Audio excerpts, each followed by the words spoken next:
Conciliare l'approvvigionamento e l'autosufficienza energetica con le carenze di fondi e l'ambiente si può, anche in un piccolo comune montano, anche all'ombra delle Dolomiti Friulane, patrimonio UNESCO.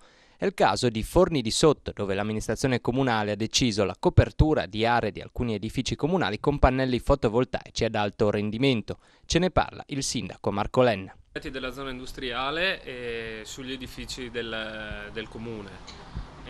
Questo è un progetto che prevede due step. Già nel primo step riusciamo ad arrivare alla completa sufficienza energetica della spesa pubblica comunale e in più riusciamo ad avere anche un fondo di cassa che ci permette di avere un po' di più liquidità. Col secondo step invece riusciremo anche a dare un'ulteriore vendita al GSE dell'energia elettrica, quindi avremo un ulteriore ricavo.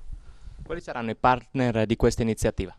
Ma i partner, diciamo, abbiamo avuto la collaborazione da parte della comunità montana, che comunque c'è un accordo su un diritto di superficie delle proprietà comunali e di un capannone che invece è stato costruito da loro, e quindi la realizzazione è sopra.